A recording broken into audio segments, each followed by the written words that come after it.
ini di luar dugaan kami, ya. Pemerintah daerah menargetkan saya kemarin hanya 600.000 targetnya. Dari 5 juta kita turunkan 600.000. Tetapi sampai akhir Desember kemarin sudah ada 2,3 domestik yang berkunjung ke Banyuwangi. Artinya apa? Kita akui turun, tapi dari target yang kita canangkan untuk revisi target di 2020 kemarin itu terlampaui 5 kali lipat.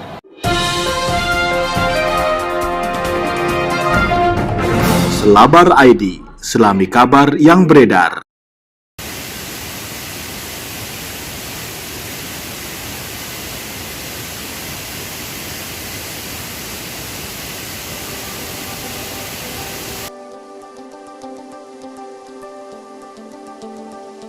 Kabupaten Banyuwangi terus mengembangkan bidang pariwisata di sisi destinasi, SDM, dan promosi. Dalam aplikasi Banyuwangi Tourism terdapat 50 destinasi terdaftar yang didominasi tempat wisata alam terbuka. Di sana juga terdata event wisata, atraksi budaya, spot kuliner, dan lainnya. Namun, pandemi menyebabkan pembatasan aktivitas masyarakat. Event wisata dan atraksi budaya yang menyebabkan kerumunan dilarang. Kemudian, nafas pariwisata Banyuwangi kembali bergantung pada wisata alam terbuka. Misalnya air terjun Telunjuk Dewa Raung di kaki Gunung Raung yang masih ramai kunjungan di akhir pekan. Bahkan, pengelolanya sedang mengembangkan destinasi itu dengan membangun sirkuit sepeda downhill, taman bermain, dan co-working space. Ada Undang-Undang Nomor 39 Tahun 2014. Jadi di Undang-Undang 39 2014 itu, Undang-Undang Perkebunan itu di salah satu pasalnya itu mengizinkan pihak perkebunan untuk melakukan diversifikasi usaha. Salah satunya adalah pariwisata. Nah, kemudian setelah itu karena di perkebunan kami ini untuk elevasi dan konturnya mungkin cocok untuk sarana olahraga, jadi kita ini ingin menggabungkan antara pola wisata dan pola olahraga di tempat yang sama. Jadi dua-duanya dapat begitu, Mas. Gitu. Lalu kenapa yang dipilih downhill bukan cabang olahraga lain?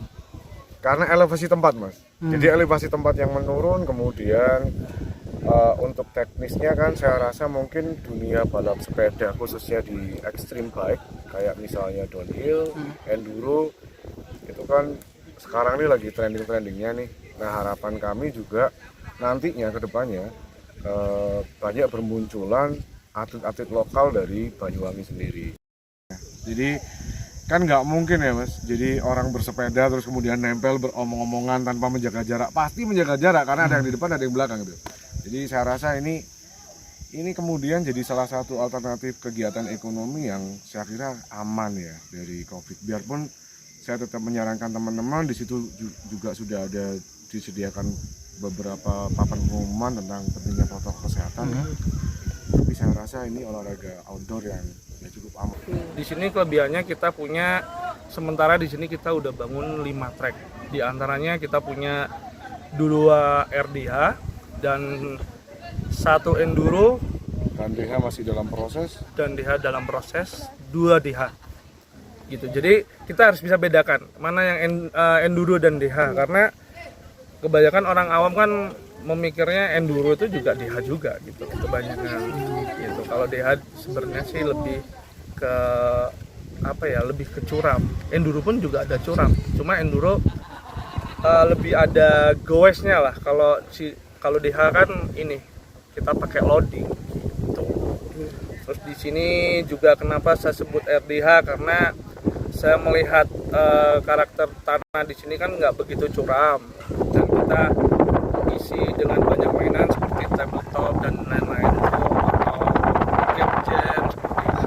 Sebenarnya sih kalau DH lebih ke lebih ke tingkat kecuraman, terus negatif sectionnya dan lain-lain lah, seperti itu. Kuatnya destinasi wisata alam Banyuwangi nampak pada data kunjungan wisatawan domestik. Jumlahnya masih tinggi meski di masa pandemi. Pembatasan jumlah pengunjung dan pengetatan protokol kesehatan membuat wisatawan merasa aman untuk datang. Kunjungan wisatawan kita sekarang sudah 2,3 juta. Dulu kan 5 juta. Kita lihat berarti turun kita hampir 50% dari target. Tetapi ini di luar dugaan kami, ya, pemerintah daerah menargetkan saya kemarin hanya 600.000 targetnya. Dari 5 juta kita turunkan 600.000. Tetapi sampai akhir Desember kemarin sudah ada 2,3 domestik yang berkunjung ke Banyuwangi. Artinya apa? Kita turun tapi dari target yang kita canangkan untuk revisi target di 2020 kemarin itu terlampaui 5 kali lipat. Hasil data kita itu yang berkunjung ke Banyuwangi ya rata-rata hampir 60% orang lokal. Jadi orang yang di Banyuwangi yang memang bergeser aja. 40% orang dari luar. Artinya apa? Orang tetap enggan. Meskipun kita tahu bahwa ke Banyuwangi belum ada satupun kejadian di destinasi yang terdampak COVID. Artinya orang berkunjung tahu-tahu sakit dan ketularan di situ.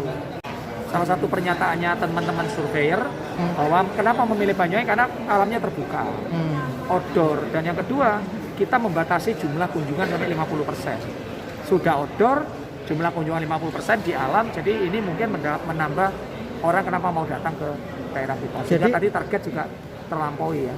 Pengetatan yang kita lakukan membuat mereka merasa aman. Nyaman dan aman.